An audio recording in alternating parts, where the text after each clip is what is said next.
మామూలుగా ఇక్కడ fire works ఏంటంటే సన్ డౌన్ అవ్వంగానే ప్రతి రాష్ట్రంలోనూ ప్రతి మేజర్ సిటీలోనూ ఈ ఫైర్ వర్క్స్ జూలై 4th జరుగుతాయి. ఎక్కడికి వెళ్ళినా కానీ ఇంప్రెసివ్ గానే ఉంటాయండి. స్మాల్ మాకు ఫెయిర్ ఫ్యాక్స్ లో జరుగుతాయి. నేనుండే ఊరు సెంట్రల్ లో జరుగుతుంది. ఈ పక్కన ట్రంప్ కి ఒక గాల్ఫ్ కోర్స్ ఉంది. ఇక్కడికి వస్తా ఉంటాడు అప్పుడప్పుడు.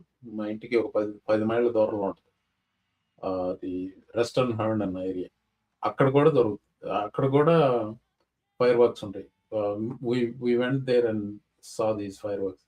నేను అమెరికాకి వచ్చి 38 ఇయర్స్ అవుతాను కదా. ఈ 38 ఇయర్స్ లో దాదాపు 15 అన్నా చూసుంటాను. Everything I saw was very impressive. ఎక్కడ చూసినా కానీ. అది డీసీలో ఇంకొంచెం ఎక్కువ ఉంటాయి. They built up quite a bit of ఇది anticipation around the fireworks. It's good, but it is not as great as I thought it was. చైనాలో అప్పుడప్పుడు చేస్తూ ఉంటారు. వాళ్ళు డ్రోన్స్ తో చేస్తున్నారు. మోర్ మోడర్న్ టెక్నాలజీ అన్ని పెడుతున్నారు. But here is the thing about the whole day. Freedom 250 parade cancel చేశారు. కానీ ఈ వైట్ సుప్రీమసిస్టులు వాళ్ళు పెరేడ్ చేశారు. ఈ వాషింగ్టన్ మాల్లో పొద్దున హీట్ ఎక్కువ ఉందని చెప్పి రానిలేదు జనాల్ని. జనం ఎక్కువ వస్తున్నారని చెప్పడానికి కంట్రోల్డ్ గా, I been following locally, controlled గా ఒక న్యూస్ నేరేటివ్ సృష్టిస్తే ఏం చేశారు, జనాలు లైన్లు కట్టారు. ఆ లైన్లు మీరు ఆన్లైన్ వెళ్తే మీరు చూస్తారు లైన్ కడతామని. అమ్మో చూడు ఎంత గొప్ప లైన్ ఇది ఉందంటే. Here is the problem. Normal గా వాషింగ్టన్ మాల్లో లైన్ కట్టే పరిస్థితే లేదు. There was never an event, at least to my knowledge, national మాల్లో లైన్ కట్టి నిలబడే పరిస్థితి లేదు. మీరు ఏ డైరెక్షన్ నుంచి ఎట్లాగైనా వచ్చారు, అక్కడికి వచ్చి కూర్చుని వాషింగ్టన్ మాన్యుమెంట్ దగ్గర చూస్తే ఫైర్ వర్క్స్ చూస్తారు. కానీ వీళ్ళు ఏం చేశారు, కావాలని ఫెన్స్ పెట్టి ఒక్కటో రెండో ఎంట్రన్స్ పెట్టి లైన్ పెట్టారు. అసలు 355,000 వచ్చారని చెప్పి స్పీచ్ లో చెప్పాడు, రాత్రి చెప్పిన స్పీచ్ లో. Estimates are somewhere between 15,000 and 20,000, which is pitiful for 250th. Whether major problem అయ్యి ఉండొచ్చు, కాదంటలేదు, but he's another major problem. MAGA cult doesn't understand that. So two more things, I will finish this.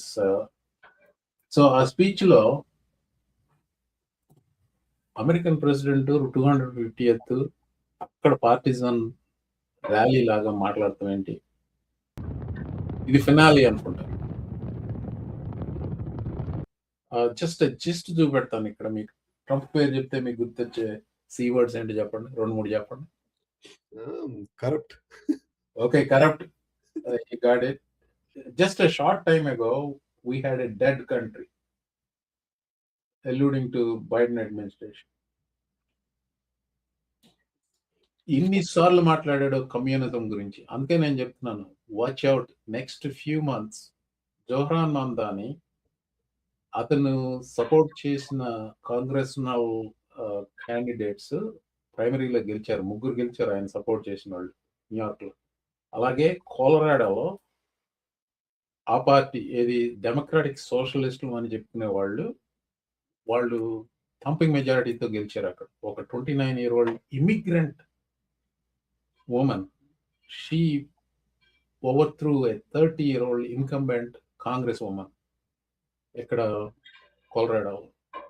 Michigan senate కి he's a democratic socialist అని చెప్పుకునే ఆయన, he's leading. I'm worried if he becomes the nomination, Michigan Senate seat may be at risk.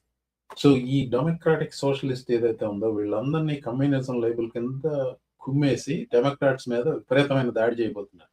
2024లో transgender లాగా ఇప్పుడు ఈ రాబోయే ఎన్నికల్లో communism becomes an issue. Trump ని ఇప్పుడు కమ్యూనిజం ద సి వర్డ్ అయిపోయింది. కమ్యూనిజం సి వర్డ్ అంటే it's not what you think, but C word వీళ్ళు వాడేది ఏంటి, కమ్యూనిజం అంటున్నారు కదా. నాకు గుర్తొచ్చే సి వర్డ్ ట్రంప్ కి సంబంధించింది ఏంటంటే, ఒకటి కదా చాలా గుర్తొస్తుంది. మీరు చెప్పండి. ట్రంప్ చచ్చిపోయిన కమ్యూనిజం చావలేదు వీళ్ళ ఉద్దేశంలో. అవినీతి అనేది ట్రంప్ చేసేది కనపడదు. మిగతా వాళ్ళు ఎవరో ఎక్కడో చేశారు అవినీతి. ఈ రోజు నిన్న మొన్న 6గురిని క్షమాభిక్ష ఇచ్చాడు అవినీతి పరులకి. మళ్ళీ ఇతగాడు అవినీతి గురించి చెప్తాడు. అరే ప్రాబ్లము మన విజన్‌లో సార్. ఇప్పుడు నేను అమెరికా తెల్ల జాతీయులది కాదు అని అన్నాననుకోండి, నేను దేశద్రోహిని అవుతాను. అదే ఒక తెల్లాయన అమెరికా తెల్ల జాతీయులది కాదు అన్నాడనుకోండి, ఆయన ఆయన కూడా దేశద్రోహే. కాకపోతే నాకంటే కొంచెం తక్కువ దేశద్రోహి అవుతాడు. అంటే దేర్ లెస్ వాళ్ళ క్రైమ్ కొంచెం తక్కువ ఉంటదన్నమాట. ఆ! అంటే అంటే అంటే అంటే ఇప్పుడు మరి ఆయన ఏం చేయలేదు కదా! ఇప్పుడు అంటే అంటే అన్‌ఫార్చునేట్‌గా మనం మాట్లాడే నిజం కాదు.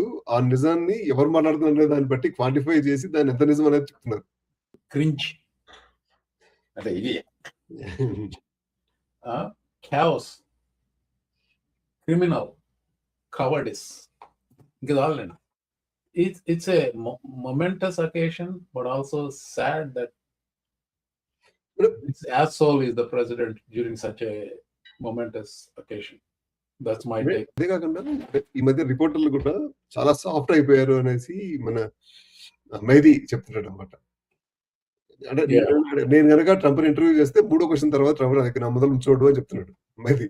అంటే బికాస్ ఈ సాఫ్ట్ అంటే ఈ మన పూల బంతులతో కొట్టుకోవడం అనేది మాకు చేత కాదు. కొడితే రాళ్ళు పెట్టి కొడతమే ఉంటది రిపోర్టింగ్ అనేది. అంటే అంతే కదా సార్. నువ్వు అత్యుత్తమ రిపోర్టర్ ఎప్పుడవుతావు? నీ ముందర ఉన్న వాడి వీక్‌నెస్‌లని ఈ మనిషి ఇలాంటోడు అనేది ప్రపంచానికి చూపించడమే రిపోర్టర్ పని. Yeah, Mehdi Hasan is one of the toughest interviewer. అంటే మీరు చెప్పింది చూపెడతాను ఇది. సో ద బిల్ మార్ది అది 250th సంబంధించిన ఒక ర్యాప్ అప్. ఇప్పుడు మిషిగన్ లో ఒక ముస్లిం నేను I haven't prepared for it but anyway so that is the 200 అంటే I would even agree if he says what he did in the last 1.5 year for the country and how the country got better. But you don't really have to talk about ex-presidents, especially in a country where every ex-president is called Mr. President. Is built on that. అంటే ఇప్పుడు ఈ రకంగా ఈ దరిద్రంగా మాట్లాడిన వాళ్ళు నేను and you don't even have to take this occasion as it. You are already talking politics on a day-to-day basis. Why shit here? ఇతను కాకుండా నేను అమెరికాకి వచ్చిన తర్వాత ఇంకా 5 ప్రెసిడెంట్లు. ఈ 5 ప్రెసిడెంట్లు 5 ప్రెసిడెంట్లలో 2 రిపబ్లికన్స్, ఇద్దరు బుష్లు రిపబ్లికన్స్, మిగతా 3 డెమోక్రాట్స్. ఈ 5 ఎవరు ఈ రకంగా అవతల పార్టీ వాళ్ళ గురించి ఇలాంటి అకేషన్స్ లో మాట్లాడాలి. అదే సమయం సందర్భం చూసుకోకుండా మాట్లాడటం అనేది. అంటే 250th సెలబ్రేషన్ నీకు మంచి అవకాశం వచ్చింది, సువర్ణ అవకాశం. 250th సెలబ్రేషన్స్ అప్పుడు నువ్వు దేశాన్ని ప్రపంచాన్ని ఉద్దేశించి మాట్లాడొచ్చు. నువ్వు వరల్డ్ లో సెంటర్ స్టేజ్ లో ఉన్నావు.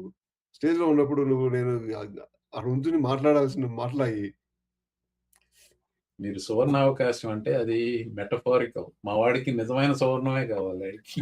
గోల్డ్ కావాలండి. గోల్డెన్ ఆపర్చునిటీ కాదు. వైట్ హౌస్ దగ్గర ఏదో గోల్డ్ ఈగిల్ లాగా ఏదో పెట్టాడు. అది యాక్చువల్ గా it's a Hitler thing. There are other things he pushed in that speech. Save America act. We will not have a country anymore if we do not pass Save America Act. ఇంత ముందు చెప్పాడు. ఏది January 6th rally చెప్పినప్పుడు we will not have a country anymore if you don't act. So ఈ save America push చేయాలి. ఇప్పుడు mid term elections లో we can only lose the mid term if we allow ourselves to lose the mid terms. Pass the Save America Act. మళ్ళీ 2020లో ఎలక్షన్లు ఈయన గారి మీద తొండి జరిగినాయి అని కూడా చెప్పాడు. ఈ ఏడుపు కొట్టినా అసలు వదలనండి బాబు. ఎంతసేపుడికి ఏడుపు. నా అంత మనగాడు లేదు. చూడండి నన్ను అందరూ ఇట్లా చేస్తున్నారు. మొన్న బిల్ మహారది ఇంటర్వ్యూ చూసారా మన జేడీ వాన్స్ తో? మీరు ఓడిపోయినప్పుడల్లా ఎలక్షన్ ఫ్రాడ్ అని, గెలిచినప్పుడల్లా చెప్పాడు you have to cut this shit అనేది అన్నాడు. అంటే to the face of JD Vance. But చూసాను అది 8 సెకండ్ క్లిప్. నేను లాస్ట్ వీక్ చెప్దాం అనుకున్నాను. Here's my deal breaker for your side. Okay. Under Trump, you guys have 2 outcomes in an election can be. Either we win or they cheated. That shit has to stop. And the person So that's what you're referring to. అది HBO అది కదా మనకి ఏమంటారు copy right flag చేస్తారు అందుకని చెప్పి ఇంకా I mean I don't know maybe it already flagged I don't know but it is an important audio bit అది yeah either we win or they cheated అది that is what Trump's rhetoric is